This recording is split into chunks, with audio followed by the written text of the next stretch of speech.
नमस्कार मित्रों। आज का हमारा विषय है RPSC first grade first paper history. और बहुत दिनों के बाद हम वापस इस चैनल पर हिस्ट्री स्टार्ट करने जा रहे हैं। इससे पहले भी हमने RPSC first grade first paper की हिस्ट्री है वो इस चैनल पर हम पढ़ चुके हैं। और वो जो वीडियो है वो आपको अलग से एक प्लेलिस्ट है फर्स्ट ग्रेड हिस्ट्री के नाम से, इसी चैनल पर सारे वीडियो वहाँ पर मिल जाएंगे। और उन वीडियो में हमने कौन कौन से टॉपिक पढ़े हैं वो भी मैं आपको पहले बता देता हूँ आज का वीडियो स्टार्ट करने से पहले। तो सबसे पहले हमने जो शुरुआत करी थी हिस्ट्री की इस चैनल पर वो यहाँ से करी थी, freedom struggle of 1857 and Rajasthan, यानी राजस्थान में 1857 का स्वतंत्रता संग्राम। ये पॉइंट हम पूरा कर चुके हैं। उसके बाद में हमने पीजेंट एंड लेबर मूवमेंट जो था, किसान और जनजातीय आंदोलन, वो भी हमने पूरा कर लिया है।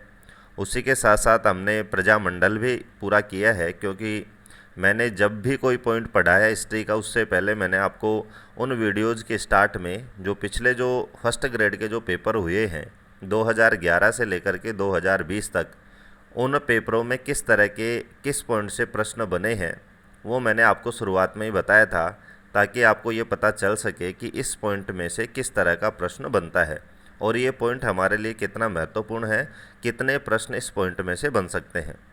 उसके बाद में ये 2 पॉइंट हमने पूरे कर लिए हैं। इस पॉइंट के ये जो नेता हैं जो जिन्होंने राष्ट्रीय आंदोलन में योगदान दिया था, विजय सिंह पथिक, अर्जुन लाल सेठी, केसरी सिंह एंड जोरावर सिंह बारहट, तो ये जो 4 नेता है इनको हमने नहीं पढ़ा है।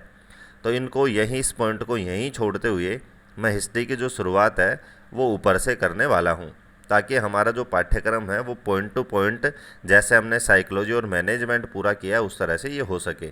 तो आज के वीडियो में जो हम पढ़ेंगे वो हमारे हिस्ट्री में निर्धारित जो पहला जो पॉइंट है, development of art science and literature during Mauryan and Gupta period.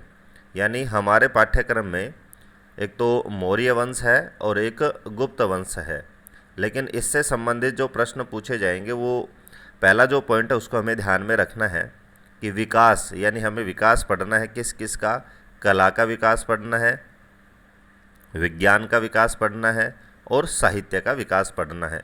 तो इस तरह से हमें 3 पॉइंटों में बांट करके इस पॉइंट को पढ़ना है। तो हमारा सीधा सीधा जो बिंदु होगा आज का वो ये हो जाएगा कि मौर्य काल में कला का विकास, फिर हम पढ़ेंगे मौर्य काल में विज्ञान का विकास, उसके बाद हम पढ़ेंगे मौर्य काल में साहित्य का विकास। तो मौर्य काल के भी ये तीनों पॉइंट अलग अलग हमें पढ़ना है। उसी तरह से फिर गुप्त काल के हमें पढ़ना है, गुप्त काल में कला का विकास, गुप्त काल में विज्ञान का विकास और गुप्त काल में साहित्य का विकास। और कल मैंने आपको इंग्लिश का जो पाठ्यक्रम था वो भी पूरा बताया था। शाम को हमारी इंग्लिश की क्लास भी होगी। इस तरह से हम प्रयास करेंगे कि हिस्ट्री के साथ साथ इंग्लिश का जो सिलेबस है वो भी हम करते जाएं। तो जैसा आपको पता है कि आज हम इस पहले पॉइंट को स्टार्ट करने वाले हैं, फिर जैसे ही हमारा पहला पॉइंट पूरा होगा फिर दूसरा तीसरा इस तरह से हम चलेंगे। और मैं नीचे वाले जो पॉइंट है वो आपको बता ही चुका हूँ कि ये पॉइंट हम कर चुके हैं। तो इस पॉइंट का भी जो शेष हिस्सा है वो जब यहाँ तक हम पहुँचेंगे तो उसको हम पूरा कर लेंगे। तो सबसे पहले मैंने जिस तरह से पिछले पॉइंट आपको हिस्ट्री में पढ़ाया था और वहाँ भी देखा था कि उस पॉइंट को पढ़ाने से पहले मैंने आपको ये बताया था कि पिछले प्रश्न पत्रों में किस तरह से प्रश्न पूछा गया था और कौन सा पूछा गया था। तो आज का हमारा विषय है मौर्यकालीन कला। आज के इस पॉइंट में हम पढ़ेंगे मौर्यकालीन कला। तो मौर्यकालीन कला को पढ़ने से पहले हम देखते हैं कि पिछले प्रश्न पत्रों में इस टॉपिक से कौन कौन से प्रश्न पूछे जा चुके हैं। तो ये 2011 का जो फर्स्ट पेपर हुआ था उसमें ये प्रश्न आया था कि इलाहाबाद स्थित अशोक का स्तंभ साम्राज्य के संबंध में सूचना देता है। यानी अशोक ने बहुत सारे स्तंभ लिखे हैं और उन स्तंभों पर जो कई मुख्य मुख्य जो स्तंभ हैं वहाँ पर लेख भी लिखवाए हैं। तो यहाँ पर एक स्तंभ का नाम आया है इलाहाबाद में स्थित अशोक का स्तंभ। वहाँ पर जो लेख है उस लेख से किसके साम्राज्य की सूचना मिलती है। तो सीधा सीधा सा एक बात तो यहाँ पर क्लियर है, हम जब डिटेल से पढ़ेंगे वहाँ भी पढ़ेंगे कि जब अशोक का स्तंभ है तो इस स्तंभ पर सबसे पहला जो वर्णन है वो अशोक का तो था ही, यानी अशोक का वर्णन तो वहाँ पर था ही। उसके अलावा इन 4 में से कौन से राजा का उस शिलालेख पर, उस स्तंभ लेख पर वर्णन मिलता है। तो इसका जो जवाब था वो था समुद्रगुप्त। यानी समुद्रगुप्त के राज्य के बारे में, शासन के बारे में, साम्राज्य के बारे में जानकारी हमें इलाहाबाद स्तंभ से मिलती है। तो इस तरह से आप देख सकते हैं कि हमें जो मौर्य साम्राज्य की जो कला है वो सारी चीज़ें हमें डिटेल से पढ़नी है, क्योंकि कहीं से भी कोई भी प्रश्न पूछा जा सकता है। अगला जो प्रश्न है वो जो 2018 में 3 पेपर हुए थे, तो मैंने आपको पहले भी बताए हैं कि आरपीएससी 2018 का जो 2020 में पेपर हुआ था वो 3 ग्रुपों में वहाँ पर जीके का पेपर हुआ था। तो ये जो प्रश्न है वो ग्रुप ए का जो प्रश्न है वो है, जिसका पेपर मैंने दिया था। इसमें पहला ही प्रश्न पूछा गया था कि अशोक स्तंभों के संबंध में निम्न में से कौन से कथन सही हैं, नीचे दिए गए कूटों में से सही उत्तर चुनिए। और मैंने जब आपको मैनेजमेंट और एजुकेशनल साइकोलॉजी जब आपको पढ़ाई थी तो वहाँ पर बार बार बताया था कि हमें हर चीज़ को वर्तमान की परीक्षा प्रणाली को देखते हुए डिटेल से पढ़ना है, क्योंकि कूट वाले प्रश्नों का जो संख्या है वो आपको बहुत ज़्यादा वर्तमान के पेपरों में मिलती है, और वो कूट वाले जो प्रश्न है वो तभी सही होंगे जब आपको कोई चीज़ डिटेल से याद होगी। तो देखते हैं, ये प्रश्न पूछा गया था 2011 में भी जो प्रश्न था वो स्तंभ से संबंधित था, और 2018 का जो पहला पेपर था उसमें भी जो प्रश्न इस टॉपिक से पूछा गया था मौर्यकालीन कला से, वो भी स्तंभों के बारे में पूछा गया था। तो पहला ऑप्शन है कि वे धारियों से युक्त हैं, उनकी सतह चमकदार है, सभी स्तंभों पर अभिलेख मिलते हैं, और स्तंभों की यष्टि लाट एकास्म है। तो मित्रों, इन प्रश्नों को हल करने के 2 तरीके होते हैं। मैं साथ में आपको ये भी बताते जाऊंगा कि जो तथ्यात्मक जो प्रश्न होते हैं, कूट वाले जो प्रश्न होते हैं, उनको करने के कितने तरीके होते हैं। तो सबसे पहला तो यही है कि हमें यदि पूरी जानकारी इनके बारे में आती है, हमें याद है, तो सीधा सा हम देख सकते हैं। दूसरा तरीका ये है कि हमें 1-2 जानकारी है तो उसके आधार पर भी हम प्रश्न को सही कर सकते हैं।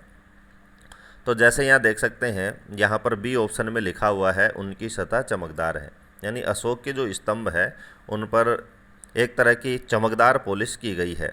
तो पहली विशेषता हम बी वाला देखेंगे तो इस तरह से हम देख सकते हैं कि जो बी ऑप्शन है वो हमारे एक तो ए में है, और हमारे तीसरे ऑप्शन में है, और हमारे चौथे ऑप्शन। इसका मतलब हमारा जो दूसरा ऑप्शन है वो नहीं है। तो इस तरह से हम ऑप्शंस को काट कर भी हमारे प्रश्न तक पहुँच सकते हैं। दूसरा हम देखते हैं कि जो सी पॉइंट है कि सभी स्तंभों पर अभिलेख मिलते हैं। तो ये बिल्कुल गलत तथ्य है कि अशोक ने जो भी स्तंभ लगाए हैं उन पर सभी पर अभिलेख यानी लिखी हुई चीज़ें नहीं मिलती है। तो हमें उस ऑप्शन को काटना है जहाँ पर सी ऑप्शन लगा हुआ है। तो हमारे पास 3 ऑप्शन थे, 1, 3 और 4। तो यहाँ पर हम देखते हैं कि हमारे पास 2 ऑप्शन है जिनमें सी है। एक तो हमारे ऑप्शन 1 है वो भी कट जाएगा, और एक हमारा ऑप्शन तीसरा, क्योंकि इसमें भी सी आ रहा है, ये भी कट जाए। तो हमारे पास जो ऑप्शन बचा वो है 4। तो इस तरह से आप ऑप्शन को काट कर के भी जो ऑप्शन बचेगा वो आपका आंसर हो जाएगा। अब यहाँ पर जो हमारा उत्तर आया चौथा, उसमें बी तो हमने देखा था कि चमकदार है। अब चौथे में जो दूसरा जो आंसर है वो डी था कि स्तंभों की यष्टि एकास्म है, यानी ये जो स्तंभ है इनकी जो यष्टि है, जो लाट है, लाट का मतलब होता है जो इनका जो पत्थर है जिन पर ये बनाए गए हैं वो एकास्म में, यानी वो सारी जो चीज़ें हैं वो एक ही पत्थर में उकेरी गई है। तो इस तरह से आप देख सकते हैं इसका जो आंसर था वो था ऑप्शन नंबर 4, बी और डी। अगला जो प्रश्न है वो आरपीएससी 2018 ग्रुप बी में पूछा गया था कि प्राचीन भारत का कालखंड जिसमें मंडल कूपों यानी घेरदार कुओं का सबसे पहले उल्लेख मिलता है। तो इस तरह से ये प्रश्न पूछा गया था कि जो नीचे 4 काल दिए गए हैं इन कौन से काल में घेरदार कुओं का उल्लेख मिलता है। तो यहाँ पर भी देखो, जो हमारे पाठ्यक्रम में है वो महाजनपद काल भी नहीं है, तो ये हमारा आंसर नहीं हो सकता क्योंकि हमारे पाठ्यक्रम में नहीं है। दूसरा है वर्धन काल, तो ये भी हमारे पाठ्यक्रम में नहीं है। तो आपने जैसे पाठ्यक्रम का पहला बिंदु इस वीडियो के स्टार्ट में मैंने बताया था कि हमारे पाठ्यक्रम में 2 ही काल की कला है, एक तो मौर्य काल की और एक गुप्त काल की। तो हमें आंसर जो देना है हमें थोड़ा सा, क्योंकि हमारे सिलेक्शन में हमारी तैयारी ही काम नहीं देती है, बल्कि हमारी हर प्रकार की जो रणनीति है जो हम तैयार करके जाते हैं वो भी हमें सिलेक्शन में बहुत महत्वपूर्ण योगदान देती है। तो जैसा इस प्रश्न को मैंने बताया कि हमारे पाठ्यक्रम में नहीं है, तो ये 2 ऑप्शन हमारे कट जाते हैं। अब हमारे पास 2 ही ऑप्शन बचे और हमें पता भी है क्योंकि आपको पूरा सिलेबस याद होना चाहिए। ये मैं जिस भी पॉइंट का सिलेबस बताता हूँ वहाँ आपको बार बार कहता हूँ, यदि आपको जिस भी परीक्षा की आप तैयारी कर रहे हैं उसका पाठ्यक्रम यदि पूरा याद है तो आपकी जो आधी तैयारी है वो मान लीजिए वहीं पर हो जाती है। तो पाठ्यक्रम से हमें ये पता चलता है कि इन दो में से हमारा आंसर हो सकता है। तो घेरदार कुआं का जो प्रचलन है वो मौर्य काल में है। तो हमारा जो जवाब होगा वो होगा ऑप्शन नंबर 1। ये प्रश्न 2018 ग्रुप बी में पूछा गया था। तीसरा जो प्रश्न है आज के इस टॉपिक का वो था आरपीएससी 2018 ग्रुप सी, यानी तीनों ही ग्रुपों में ए, बी और सी में इससे प्रश्न पूछा गया था। तो यहाँ पर जो प्रश्न था वो था कि अधोलिखित में से कौन सा सुमेलित नहीं है। एक तरफ स्तंभ है और एक तरफ शीर्ष है। शीर्ष का मतलब होता है, जो अभी मैंने आपको एक बताया था, शीर्ष का मतलब होता है ऊपरी हिस्सा, यानी अशोक के जो स्तंभ हैं उनका जो शीर्ष है, जो ऊपर वाला हिस्सा है, वहाँ पर जानवरों की आकृतियाँ बनी हुई हैं। ये उनकी विशेषता है। जब हम विशेषता में पढ़ेंगे, स्तंभ पढ़ेंगे, वहाँ भी हम पढ़ेंगे और चित्र के माध्यम से भी मैं आपको बताऊँगा।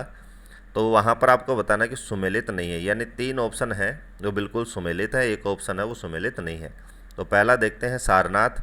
तो बिल्कुल हम ये जनरल है और ये चीज़ बार बार हम पढ़ते भी हैं कि सारनाथ के स्तंभ पर 4 सिंहों की आकृति बनी हुई है और चारों जो सिंह है वो एक दूसरे से पीठ सटाए हुए बैठे हैं, तो ये सुमेलित है। दूसरा है रामपुरवा का स्तंभ, उस पर सांड की यानी बैल की आकृति है, ये भी सही है। तीसरा है संकीसा अश्व, यानी संकीसा का जो स्तंभ है वो सुमेलित नहीं है, यानी उस पर हश्व यानी घोड़े की आकृति नहीं है, उस पर शेर और हाथी की आकृति बनी हुई है। चौथा हम देखते हैं लोरिया नंदगढ़, इस पर शेर की आकृति बनी हुई है, तो ये भी सही है। तो हमारा जवाब होगा 3, क्योंकि प्रश्न को भी ध्यान से पढ़ना, यहाँ पूछा नहीं है यानी कौन सा सुमेलित नहीं है। कई बार क्या होता है, जल्दबाजी में इस प्रश्न को पढ़ते हैं कि अधोलिखित में से कौन सा सुमेलित है, हम नहीं को नहीं देखते हैं और हम देखते हैं कि सारनाथ 4 सिंह, तो हम देखते हैं ये बिल्कुल सुमेलित है और बाकी के 3 ऑप्शन को पढ़ते ही नहीं है और हम टिक लगा करके वहाँ पर ओमार में गोला भर देते हैं। तो इस तरह से भी बहुत सारे हमारे प्रश्न गलत हो जाते हैं। तो मैं आपको बता रहा हूँ, परीक्षा में बैठने की, परीक्षा में प्रश्न हल करने, हर रणनीति पर मैं आपसे चर्चा कर रहा हूँ। तो यहाँ पर आपको चारों ऑप्शन पढ़ना है और प्रश्न को ध्यान से पढ़ना है कि इसमें सुमेलित नहीं है या सुमेलित है, कौन सी चीज़ वो पूछना चाह रहा है। तो इस तरह से हमारा जवाब हो जाएगा ऑप्शन नंबर 3। तो यहाँ पर हमने 4 प्रश्नों पर चर्चा करी है। अब हम देखते हैं डिटेल से, यानी मौर्यकाल। तो मौर्यकालीन कला को पढ़ने से पहले थोड़ी सी हमें जानकारी मौर्यकाल की होनी चाहिए और इसके जो प्रमुख शासक रहे हैं उनकी भी हमें जो सामान्य जो जानकारी है वो यहाँ पर पढ़नी है। उसके बाद हम मौर्यकाल को स्टार्ट करेंगे। तो सबसे पहले देखते हैं कि भारत में 4वीं शताब्दी ईसा पूर्व से 2री शताब्दी ईसा पूर्व तक मौर्य वंश का शासन रहा। तो बिल्कुल आपको ध्यान रखना है कि भारत में मौर्य काल का जो मौर्य वंश का जो शासन रहा वो कब से कब तक रहा, तो 4वीं शताब्दी से 2री शताब्दी तक। इसकी जो एग्जैक्ट जो सन अभी देखें तो 381 ईसा पूर्व से 185 ईसा पूर्व तक इसका समय रहा है। राजधानी की बात करें तो मौर्य काल की जो राजधानी है वो पाटलिपुत्र, वर्तमान पटना, बिहार है। इसकी जो स्थापना है, इस वंश की जो स्थापना करी थी वो चंद्रगुप्त मौर्य द्वारा की गई थी। तो यहाँ पर बिल्कुल जनरल जो चीज़ें हैं वो मैं आपको बता रहा हूँ। मौर्य काल का जो अंतिम शासक था वो वृद्धरथ था, जिसकी हत्या पुष्यमित्र शुंग ने की थी और इसी के साथ मौर्य वंश की समाप्ति हो जाती है और भारत में शुंग वंश का शासन स्थापित हो जाता है। क्योंकि इसका जो अंतिम शासक था वृद्धरथ, उसकी हत्या उन्हीं के जो सेना नायक थे पुष्यमित्र शुंग, उन्होंने की थी। सर्वाधिक जो विस्तार है इस वंश का वो सम्राट अशोक के समय में हुआ था, यानी इसका जो सबसे प्रतापी शासक था वो अशोक था। तो ये थे इसके वंश की सामान्य जानकारी। अब हम यहाँ पर 3 जो इसके प्रमुख शासक रहे हैं, चंद्रगुप्त मौर्य, बिंदुसार और अशोक, तीनों के बारे में जो महत्वपूर्ण बिंदु है उन पर भी चर्चा करेंगे। बिल्कुल नोट्स हैं, जैसा मैंने आपको नोट्स बना रखा है उसी तरह से आपको उतार के इनको याद रखना है। समझाने की जो चीज़ है वो मैं आपको समझाते चलूँगा। तो प्रमुख शासकों का सामान्य परिचय। तो सबसे पहले जो इस वंश की स्थापना करने वाले जो शासक हैं वो हैं चंद्रगुप्त मौर्य। 321 से 298 ईसा पूर्व तक इनका समय रहा है। तो इनसे संबंधित पहला बिंदु है कि नंद वंश के शासक घनानंद को हरा करके मगध का शासक बना, यानी उस समय में मगध की राजगद्दी पर नंद वंश का शासन था और नंद वंश के वहाँ का जो शासक था उसका नाम था घनानंद। तो इस घनानंद को मारकर ही, उसकी हत्या करके ही चंद्रगुप्त मौर्य ने मौर्य वंश की स्थापना करी और मगध के शासन पर उसने शासन किया। दूसरा बिंदु है चंद्रगुप्त मौर्य से संबंधित कि 305 ईसा पूर्व में सिकंदर के उत्तराधिकारी सेल्यूकस निकेटर को हराकर के हेरात, अराकोसिया कंधार, जेड्रोसिया मकरान, बलूचिस्तान और पेरोपेनिसडाई यानी काबुल के भूभाग को अधिकार में ले लिया। तो जब चंद्रगुप्त मौर्य राजगद्दी पर बैठा उस समय ईरान में सिकंदर का शासक था, लेकिन कुछ समय बाद सिकंदर की मृत्यु हो जाती है और उसका जो उत्तराधिकारी था सेल्यूकस निकेटर, वो भारत पर आक्रमण कर देता है और भारत के जो सीमावर्ती जो क्षेत्र थे, जैसे कंधार, अफगानिस्तान का जो क्षेत्र था मोस्ट ऑफ, उसको जीतते हुए वो भारत की तरफ बढ़ रहा था। तो उसी को हरा करके, यानी सेल्यूकस निकेटर को हरा करके, और चंद्रगुप्त मौर्य ने कंधार, मकरान, बलूचिस्तान, काबुल आदि के भूभाग को अधिकार में ले लिया। सेल्यूकस ने अपनी पुत्री हेलेना, जिसको हम कार्नेलिया भी कहते हैं, का विवाह चंद्रगुप्त के साथ हुआ। तो यहाँ से प्रश्न बनता है कि सेल्यूकस की पुत्री का क्या नाम था, तो उनके नाम है हेलेना कार्नेलिया। और दूसरी तरह से प्रश्न यदि पूछा जाए कि चंद्रगुप्त का विवाह किसके साथ हुआ, तो यहाँ हमारा जवाब हो जाएगा हेलेना के साथ। चंद्रगुप्त मौर्य से संबंधित अगला बिंदु है गिरनार अभिलेख के अनुसार पुष्यगुप्त वैश्य चंद्रगुप्त का राज्यपाल था। इसने सुदर्शन झील का निर्माण करवाया। तो जो गिरनार की जो पहाड़ियाँ हैं सौराष्ट्र में, वहाँ पर चंद्रगुप्त मौर्य का जो राज्यपाल था पुष्यगुप्त वैश्य, उसने सुदर्शन झील का निर्माण करवाया। तो यहाँ प्रश्न बनता है कि सुदर्शन झील का निर्माण किसने करवाया, तो हमारा जवाब हो जाएगा पुष्यगुप्त वैश्य। कहाँ करवाया? गिरनार की पहाड़ियों में। कहाँ है? सौराष्ट्र में। अंतिम समय जैन मुनि भद्रबाहु के साथ श्रवण बेलगोला चले गए। 298 ईसा पूर्व संलेखना उपवास द्वारा चंद्रगुप्त ने अपना शरीर त्यागा। तो इन्होंने अंतिम समय में इन्होंने जैन दीक्षा ली, और जैन दीक्षा देने वाले जो जैन मुनि थे उनका क्या नाम था? भद्रबाहु।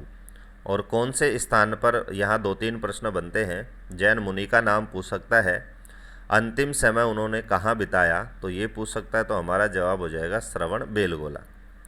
और इनकी जो मृत्यु कब होती है? 298 में। किस उपवास के द्वारा होती है? संलेखना उपवास द्वारा। ये संलेखना उपवास एक जैन मुनियों द्वारा किया जाने वाला एक उपवास है, क्योंकि जैन मुनियों का मानना है कि कोई चीज़ आपको छोड़े उससे पहले आप उसे छोड़ दीजिए। तो इसी बात को ध्यान में रखते हुए जब ये वृद्ध हो जाते हैं जैन मुनि, तो इनका मानना है कि शरीर आपको छोड़े इससे पहले आप शरीर को छोड़ दीजिए। तो ये भूखे रह कर के और कई दिनों तक उपवास करते हैं, और उस उपवास के दौरान इनकी मृत्यु हो जाती है। उसी पद्धति को संलेखना पद्धति कहा जाता है जैन धर्म में। तो ये थे चंद्रगुप्त मौर्य से संबंधित महत्वपूर्ण बिंदु। दूसरा हमारा जो प्रमुख शासक है वो है बिंदुसार। इनका जो समय है वो 298 से 273 ईसा पूर्व तक रहा है। ये चंद्रगुप्त मौर्य के पुत्र थे और उत्तराधिकारी थे। पुत्र और उत्तराधिकारी में क्या अंतर है, थोड़ा सा मैं आपको बता दूं कि पहले जो राजा होते थे उनके कई पत्नियां होती थीं और बहुत सारे उनके पुत्र होते थे। तो उत्तराधिकारी उसी को बनाया जाता था जो सबसे बड़ा होता था। कई बार क्या होता था, यदि बड़ा जो बेटा है वो यदि योग्य नहीं है तो उससे छोटे को भी उत्तराधिकारी मान लिया जाता था। लेकिन मोस्ट ऑफ जो केस हैं वहाँ पर बड़े पुत्र को ही उत्तराधिकारी माना जाता था। तो बिंदुसार चंद्रगुप्त मौर्य का उत्तराधिकारी था। वायु पुराण में भद्रसार और जैन साहित्य में सिंहसेन कहा गया है। वायु पुराण की बात करें तो वायु पुराण में बिंदुसार को भद्रसार कहा गया है, और जैन साहित्य में इनको सिंहसेन के नाम से संबोधित किया गया है। यूनानी साहित्य की बात करें तो यूनानी साहित्य में इन्हें अमित्रोचेड्स कहा गया है, जिसका संस्कृत शब्द है अमित्रघात, और अमित्रघात का मतलब है शत्रुओं का नाश करने वाला। बिल्कुल इसी शब्द से क्लियर है। यह जो शब्द है 2 शब्दों से मिलकर बना, एक तो अमित्र और दूसरा है घात। अमित्र का मतलब होता है शत्रु और घात का मतलब होता है नाश करना। तो शत्रुओं का नाश करने वाला जो होता है उसको संस्कृत में कहते हैं अमित्रघात, और उसे ही यूनानी साहित्य में कहते हैं अमित्रोचेड्स। माता का नाम धुरधरा, यानी बिंदुसार की माता का नाम धुरधरा था। बिंदुसार के दरबार में सीरिया के राजा एंटीयोकस प्रथम ने डाइमेकस नामक राजदूत को भेजा। तो यहाँ प्रश्न बनता है कि सीरिया के राजा एंटीयोकस ने बिंदुसार के दरबार में कौन से राजदूत को भेजा। तो हमारा जवाब हो जाएगा डाइमेकस। मिस्र के राजा टोलमी द्वितीय ने भी डायनोसियस नामक राजदूत बिंदुसार की राज्यसभा में भेजा। तो इससे आपको पता चलता है कि इसकी जो विदेश नीति थी वो भी बिल्कुल समृद्ध थी। ऐसा नहीं है कि वर्तमान काल में ही हम विदेशों के साथ व्यापार और हमारे जो मित्रता वो रखते हैं, बल्कि प्राचीन समय से ही हमारा विदेशों के साथ संपर्क रहा है। इन दो बिंदुओं से बिल्कुल क्लियर है, क्योंकि मिस्र के राजा ने भी बिंदुसार के दरबार में राजदूत भेजा था जिसका नाम था डायनोसियस, और बिंदुसार के दरबार में सीरिया के राजा एंटीयोकस ने भी भेजा था, उसका नाम था डाइमेकस। दोनों का नाम आपको अलग अलग याद रखना है, कंफ्यूज नहीं होना है। बिंदुसार ने सीरिया से 3 वस्तुओं की मांग की, यानी जब बिंदुसार के दरबार में सीरिया का जो राजदूत आया तो उसके माध्यम से 3 वस्तुओं की मांग की, वहाँ पर सूचना भिजवाते हैं। कौन कौन सी चीज़ें वो मांग करते हैं? एक तो है मीठी शराब, दूसरा सूखी अंजीर और तीसरा एक दार्शनिक। और बिंदुसार को 2 चीज़ें तो प्राप्त हो जाती हैं, मीठी शराब भी वहाँ से मिल जाती है, सूखी अंजीर भी मिल जाती है, लेकिन दार्शनिक सीरिया से उनको प्राप्त नहीं होता है, क्योंकि सीरिया से उनको मैसेज मिलता है कि हम दार्शनिकों का क्रय विक्रय नहीं करते हैं। तो इस तरह से 2 चीज़ों की प्राप्ति होती है, तीसरी की नहीं होती है। दिव्यावदान के अनुसार अशोक अवंती का उपराजा था, यानी बिंदुसार का पुत्र था अशोक, वो अवंती का उपराजा था दिव्यावदान के अनुसार। दिव्यावदान का एक बौद्ध कथाओं का एक संग्रह है, जिसमें बहुत सारी बौद्ध राजाओं से संबंधित बौद्ध लोक कथाएँ और राजाओं से संबंधित बहुत सारी कथाएँ हैं। तो इससे भी इनका जो इतिहास है वो हमें प्राप्त होता है। तो दिव्यावदान के अनुसार अशोक अवंती का उपराजा था। बिंदुसार के समय 500 सदस्यों वाली मंत्रिपरिषद थी, जिसका प्रधान खल्लाटक था। तो यहाँ पर प्रश्न बनता है कि बिंदुसार की राज्यसभा का या बिंदुसार की मंत्रिपरिषद का प्रधान किस नाम से जाना जाता था, इसको किस नाम से संबोधित करते थे? तो हमारा जवाब हो जाएगा खल्लाटक। और कितने सदस्य थे? 500। तक्षशिला के विद्रोह का दमन करने के लिए पहले अशोक को तथा दोबारा सुसीम को भेजा। बिंदुसार का एक पुत्र और था जो बड़ा था और उत्तराधिकारी भी था, सुसीम, और दूसरा पुत्र था अशोक। उसके बारे में हम पढ़ेंगे, क्योंकि सबसे महत्वपूर्ण जो शासक वो अशोक रहा है। तो जब बिंदुसार वहाँ का जो राजा था तो उस समय तक्षशिला में 2 बार विद्रोह होता है। तो एक बार विद्रोह को दबाने के लिए वो अशोक को भेजते हैं और दोबारा विद्रोह को दबाने के लिए वो सुसीम को भेजते हैं। तीसरा जो प्रमुख शासक है वो है अशोक। इसका जो समय है वो है 273 ईसा पूर्व से 232 ईसा पूर्व। सिंघली अनुश्रुतियों के अनुसार अशोक ने 99 भाइयों की हत्या करके सिंहासन प्राप्त किया। सिंघली का मतलब होता है सिंघल द्वीप से संबंधित जो अनुश्रुतियाँ हैं। सिंघल द्वीप उस समय श्रीलंका को कहा जाता था। तो वहाँ की जनश्रुतियों के अनुसार अशोक ने अपने 99 जो भाई हैं उनकी हत्या करके सिंहासन प्राप्त किया था। दिव्यावदान जिस ग्रंथ की मैं आपको चर्चा भी बता ही चुका हूँ, बौद्ध कथाओं का एक संग्रह है, उसमें माता का नाम सुभद्रांगी, यानी अशोक की माता का नाम पूछा जाए तो हमें बताना है सुभद्रांगी। सिंघली जनश्रुतियों के अनुसार बिंदुसार के 16 पत्नी और 101 संतानें थी। बड़े बेटे का नाम सुसीम, उत्तराधिकारी सुसीम था, लेकिन अशोक ने हत्या कर दी। तो मैं आपको अभी बता भी रहा था कि प्राचीन समय में जो राजा थे उनकी बहुत सारी पत्नियां होती थी। उसी पॉइंट के अनुसार बिंदुसार के भी 16 पत्नी थी और 16 पत्नियों के कुल मिलाकर के 101 संतान थी। तो मैंने आपको बताया कि उत्तराधिकारी बड़े बेटे को माना जाता था। तो इस तरह से बिंदुसार का जो बड़ा बेटा था उसका नाम था सुसीम, और उत्तराधिकारी भी देखा जाए तो सुसीम ही था। लेकिन ऊपर हमने पढ़ा कि अशोक ने अपने 99 भाइयों को मार करके और राजगद्दी को प्राप्त किया था। तो उसी क्रम में इन्होंने सुसीम की भी हत्या कर दी, और सुसीम की हत्या करने के बाद में वो वहाँ का राजा बनता है। अशोक ने देवी से विवाह किया, जिससे महेंद्र और संघमित्रा का जन्म हुआ। तो अशोक के पुत्र का नाम था महेंद्र और इनकी पुत्री का नाम था संघमित्रा। इनका जो जन्म है वो देवी नाम की रानी से होता है। अन्य इनकी पत्नियां हैं तिष्य रक्षिता और कर्णावकी, ये इनकी अन्य पत्नियां हैं अशोक की।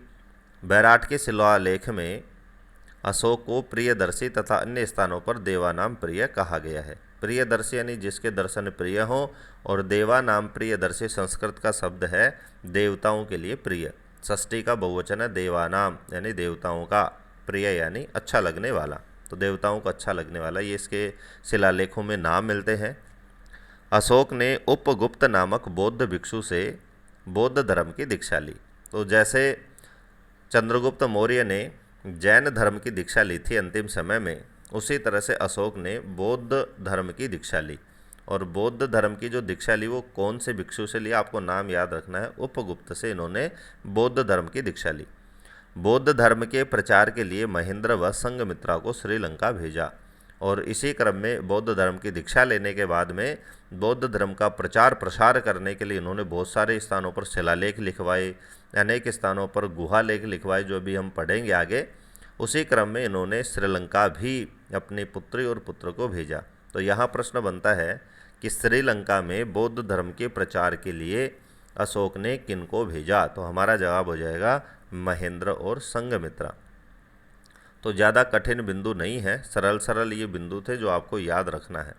अब हमारा जो पाठ्यक्रम के अनुसार जो बिंदु है वो हम स्टार्ट करने वाले हैं। तो सबसे पहले हमारा जो बिंदु है वो है मौर्यकालीन कला, क्योंकि हमें 3 चीज़ पढ़ना है, मौर्यकालीन कला, मौर्यकालीन विज्ञान और मौर्यकालीन साहित्य। तो मौर्यकालीन कला थोड़ा बड़ा पार्ट है, तो ये मौर्यकालीन कला का पहला पार्ट है। मौर्यकालीन कला के भी हम यहाँ पर 2 पार्ट कर रहे हैं, क्यों कर रहे हैं वो भी आप देखेंगे। तो सबसे पहला बिंदु मैंने जो लिखा है वो लिखा है कि मौर्यकालीन कला को 2 भागों में बांटकर अध्ययन किया जा सकता है। तो जो मौर्यकालीन कला है इसको भी हम कितने भागों में बांट सकते हैं, 2 भागों में। कौन कौन से हैं 2 भाग, एक है राजकीय कला और दूसरा है लोक कला। राजकीय कला का मतलब है कि मौर्य काल में वो कला जो राजकीय संरक्षण में विकसित हुई, राज पुरुषों के द्वारा देख रेख में और उनकी इच्छा के अनुसार जो कला विकसित हुई उसको हम राजकीय कला कहते हैं। और लोक कला का मतलब है जो सामान्य जो वहाँ की जनता थी, सामान्य वहाँ की जो प्रजा थी, उसके द्वारा जिस कला का विकास किया गया उसको हम लोक कला कहते हैं। तो इस तरह से मौर्यकालीन कला 2 भागों में बढ़ जाती है, राजकीय कला और लोक कला। और परीक्षा की दृष्टि से जो इन दोनों कलाओं में जो महत्वपूर्ण है वो है राजकीय कला। तो सबसे पहले हम राजकीय कला के बारे में ही पढ़ते हैं कि राजरक्षकों द्वारा निर्मित कला, यानी राजकीय कला को हम राजरक्षकों द्वारा निर्मित कला भी कहते हैं। इसके अंतर्गत राजप्रसाद, नगर निर्माण, स्तूप निर्माण, स्तंभ निर्माण, गुहा निर्माण आदि कलाएं शामिल हैं। तो जैसे कला को 2 भागों में बांट दिया गया था, उसी तरह से फिर राजरक्षक यानी राजकीय जो कला है उसको भी हम अलग अलग पॉइंटों में यहाँ पर पढ़ने वाले हैं। क्यों पढ़ने वाले हैं, क्योंकि अभी हमने आपने देखा था कि पिछले जो प्रश्न पत्र हैं उनमें से स्तंभ निर्माण से संबंधित यानी स्तंभ निर्माण कला से संबंधित प्रश्न ज़्यादा पूछे गए थे। और उसमें आपने देखा था कि उसमें सामान्य प्रश्न भी पूछे गए थे कि स्तंभ के शीर्ष पर कौन से पशु की आकृतियाँ, अलग अलग स्थानों की। एक प्रश्न पूछा गया था स्तंभों की विशेषताएं, यानी कूट वाला प्रश्न वहाँ पर पूछा गया था। और वो प्रश्न मैंने आपको बताया था तब ही सही होगा जब हम सारी चीज़ें डिटेल से पढ़ेंगे। तो फिर जो ये राजकीय जो कला है इसको भी हम अलग अलग पार्टों में पढ़ेंगे। राजप्रसाद का मतलब होता है महल किस प्रकार के थे, महलों की विशेषताएं क्या थी, सारी चीज़ें हम पढ़ेंगे। दूसरा जो है हम नगर निर्माण के बारे में पढ़ेंगे कि मौर्य काल में नगर निर्माण की कला किस तरह की थी। तीसरा है स्तूप निर्माण हम पढ़ेंगे। चौथा है स्तंभ निर्माण कला के बारे में पढ़ेंगे। और 5वां है गुहा यानी गुफा निर्माण कला के बारे में पढ़ेंगे। तो आज के वीडियो में हम 2 पॉइंटों को पढ़ेंगे, एक तो राजप्रसाद और एक नगर निर्माण। और ये जो नोट्स बनाए हैं इनमें मैंने सभी महत्वपूर्ण बिंदुओं को शामिल करने का प्रयास किया है। और इन नोट्स को मेरे चैनल पर इस पॉइंट्स को पढ़ने के बाद में, इस सिलेबस को पढ़ने के बाद में लगभग चाहे किसी भी पॉइंट से आपका प्रश्न आए वो बिल्कुल भी बाहर नहीं जाएगा, गलत नहीं होगा। और ये क्यों, ये ऐसा नहीं कह रहा कि मैं सही पढ़ा रहा हूँ, इसलिए कह रहा हूँ कि मैं कुछ छोड़ नहीं रहा हूँ। आपका जो सिलेबस है उसके अनुसार पॉइंट टू पॉइंट मैं सारी चीज़ें आपको यहाँ पर बता रहा हूँ। तो आज के वीडियो में 2 पॉइंट पढ़ेंगे, राजप्रसाद और नगर निर्माण। और मौर्यकालीन कला का जो दूसरा पार्ट होगा उसमें जो शेष 3 बिंदु हैं, स्तूप निर्माण, स्तंभ निर्माण और गुहा निर्माण, उसको हम पढ़ेंगे। तो सबसे पहला है राजप्रसाद। मौर्यकालीन राजप्रसादों का विशद वर्णन एरियन ने किया है। तो विदेशी लेखक हैं एरियन, इन्होंने किया है और उन्होंने लिखा है कि इन राजप्रसादों की शान शौकत का मुकाबला न तो सूसा और न एक बेतना ही कर सकते हैं। तो ये राजप्रसाद हैं, सूसा के राजप्रसाद और एक बेतना के राजप्रसाद। तो एरियन लिखता है कि इन महलों की जो शान शौकत है, इनकी जो आलीशान इनकी जो बनावट है, इनकी जो कला है, उसका मुकाबला सूसा और एक बेतना भी नहीं कर सकते। ये इसलिए लिखा है कि कई बार कथनों से संबंधित प्रश्न भी पूछ लेता है। प्रश्न दे देता है कि इन राजप्रसादों की शान शौकत का मुकाबला न तो सूसा और न एक बेतना ही कर सकते हैं। ये बात किसने कही? तो हमारा जवाब हो जाएगा एरियन। एरियन यदि ऑप्शन में नहीं आता है तो मेगास्थनीज ने भी ये बात कही थी, नीचे हम पढ़ेंगे लास्ट में। यह प्रासाद यानी यह जो महल है वो संभवतः वर्तमान पटना के निकट कुम्भरहार गांव के समीप था। यानी खुदाई जब वर्तमान में जब खुदाई हुई तो इस प्रासाद के जो अवशेष है वो कहाँ पर मिले? तो हमें याद रखना है पटना के निकट कुम्भरहार गांव में इसके अवशेष मिले हैं। यह सभा भवन खंभों वाला हॉल था। यानी इस प्रासाद, इस महल का जो सभा भवन था वो खंभों वाला हॉल था। यहाँ की खुदाई में कुल मिलाकर के 40 पाषाण स्तंभ मिले हैं। यानी पत्थर के यहाँ पर स्तंभ मिले हैं। कितने मिले हैं? 40। सभा भवन का फर्श और छत लकड़ी के थे। यानी उस समय जो फर्श और छत बनाई जाती थी वो लकड़ी की थी। तो 3 पॉइंटों से आपको अंदाज़ा लगाना है कि वहाँ का जो सभा भवन था किस तरह का था। यानी 40 तो पत्थर के वहाँ पर खंभे थे और उस पर जो छत थी वो भी लकड़ी की थी और नीचे जो फर्श बनी हुई थी वो भी लकड़ी की थी। इस तरह का वहाँ का जो राजप्रसाद का जो सभा भवन था उसकी बनावट थी। यहाँ तक बात क्लियर हो गई होगी, क्योंकि यहाँ पर इन्हीं चीज़ों को हमें याद रखना है, विशेषताओं को। भवन की लंबाई की बात करें तो भवन की लंबाई 140 फुट और चौड़ाई 120 फुट है। स्तंभ जो हैं वो बलुआ पत्थर के और उन पर चमकदार पॉलिश है।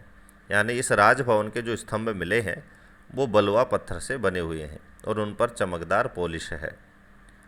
यह प्रासाद मानवाकृति नहीं वरन देवों द्वारा निर्मित है। तो जैसे पॉइंट के स्टार्ट में एरियन का हमने कथन पढ़ा था, उसी तरह से आपको ये कथन भी याद रखना है कि यह जो प्रासाद है, यह जो महल है वो मानवाकृति नहीं, यानी मानव के द्वारा निर्मित नहीं है, वरन देवों द्वारा निर्मित है। ये कथन किसने कहा था?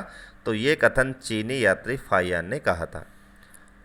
अभी मैं आपको ऊपर बता रहा था कि मेगास्थनीज ने और डाइमेकस ने भी इन प्रासादों को सूसा और एक बेतना से श्रेष्ठ बताया है। तो इन दोनों ने भी उनकी जो तुलना इससे की है कि ये जो राजप्रसाद हैं, पटना के जो महल है, वो सूसा और एक बेतना से भी श्रेष्ठ है। चंद्रगुप्त के समय लकड़ी का प्रयोग होता था और अशोक के समय पाषाण का प्रयोग होता था। तो महलों से संबंधित इतनी ही बातें हैं जो आपको याद रखनी है, ज़्यादा बिल्कुल कठिन नहीं है, सरल सरल पॉइंट है, वो आपको सारे पॉइंट आपको याद रखना है। सारे पॉइंट मैंने यहाँ पर लिख दिए हैं। दूसरा जो मौर्यकालीन कला का जो दूसरा उदाहरण है वो है नगर निर्माण। मेगास्थनीज ने इंडिका में लिखा है कि यह सोन व गंगा के संगम पर बसा हुआ। यह का मतलब पाटलिपुत्र। यानी मेगास्थनीज ने अपनी जो फेमस पुस्तक है इंडिका, और मौर्य काल का अधिकांश जो इतिहास हमें इंडिका से ही प्राप्त होता है, उस समय का समाज कैसा था, व्यवस्थाएं कैसी थी, तो इंडिका में वो लिखते हैं कि पाटलिपुत्र सोन व गंगा के संगम पर बसा हुआ नगर था। पाटलिपुत्र को यूनानी लेखकों द्वारा पोलीब्रोथा नाम दिया गया। ये बहुत सारे परीक्षाओं में पूछा गया, इंडिया लेवल की जो परीक्षाएं होती हैं उनमें ये जो मौर्य काल से संबंधित बहुत सारे प्रश्न पूछे जाते हैं, तो उसके लिए भी ये महत्वपूर्ण है। तो पाटलिपुत्र को यूनानी लेखकों ने क्या नाम दिया? पोलीब्रोथा नाम उन्होंने दिया है। मेगास्थनीज ने लिखा है इंडिका में कि नगर का निर्माण एक समानांतर चतुर्भुज के रूप में किया गया था। समानांतर चतुर्भुज का मतलब होता है, हमने बचपन में पढ़ा है कि समानांतर किसे कहते हैं, यानी दो रेखाएं जो एक दूसरे को काटती नहीं हो, उसे हम समानांतर कहते हैं। तो इस तरह से समानांतर चतुर्भुज यानी 4 भुजाओं की आकृति में यह नगर बसा हुआ है। ये भी मेगास्थनीज ने इंडिका में जानकारी दी है। मेगास्थनीज के अनुसार नगर 9-1/2 मील यानी 15.2 किलोमीटर लंबा और आधा मील यानी 0.8 किलोमीटर चौड़ा था। तो ये लंबाई चौड़ाई उन्होंने बताई है, क्योंकि उन्होंने बताया कि चतुर्भुजाकार में ये बसा हुआ था। तो इसकी जो लंबाई है वो 9.5 मील यानी 15.2 किलोमीटर और इसकी जो चौड़ाई है वो आधी मील यानी 0.8 किलोमीटर है। नगर के चारों ओर खाई थी जो 60 फुट गहरी थी और 600 फुट चौड़ी थी। तो ये संख्या भी आपको याद रखनी है कि जो नगर बसा हुआ था उसके चारों तरफ एक खाई थी। तो उसकी गहराई की बात करें तो वो 60 फुट थी और उसकी जो चौड़ाई है वो 600 फुट थी। नगर के चारों ओर लकड़ी की प्राचीर जिसमें 64 द्वार व 570 बुर्ज थे, बाण चलाने के लिए छेद बने हुए थे। अब आप ये सोच रहे होंगे कि परीक्षा में इस तरह का प्रश्न कहाँ से पूछा जाएगा। तो मित्रों, इस तरह का जो प्रश्न है वो कूट चयन में पूछा जाएगा। मैं आपको बता दूं कि वो पूछेगा कि निम्नलिखित में से मौर्यकालीन नगर निर्माण की विशेषताएं कौन कौन सी हैं, कूट चयन कीजिए। तो वहाँ पर वो विशेषताएं डालेगा कि नगर के चारों ओर खाई थी जिसकी गहराई 60 फुट थी और चौड़ाई 60 फुट थी। नगर के चारों ओर लकड़ी की प्राचीर थी, ऐसे भी पूछ सकता है। तो वहाँ जो आपके तथ्यात्मक जो प्रश्न होंगे, कूट चयन वाले प्रश्न होंगे, उसके लिए ये महत्वपूर्ण आपका वर्णन है। इन सारे वर्णन को आपको याद रखना है। जैसे मेगस्थनीज ने इंडिका में वर्णन किया है, उसी तरह से एक यूनानी लेखक है स्ट्रैबो, उनके अनुसार नगर की जो लंबाई है वो 80 स्टेडिया और चौड़ाई है 18 स्टेडिया। ये उनके माप की इकाई है स्टेडिया। तो उन्होंने अपनी किताब में, अपनी पुस्तक में माप लिखा है 80 स्टेडिया ये लंबा था और 18 स्टेडिया ये नगर चौड़ा था। कल्लन के अनुसार, कल्लन कश्मीर के एक संस्कृत के बहुत बड़े कवि हुए हैं। उन्होंने एक पुस्तक लिखी, उनकी फेमस रचना है राज तरंगिणी। तो कल्लन के अनुसार कश्मीर की जो राजधानी है श्रीनगर, उसकी नींव भी अशोक ने ही रखी थी।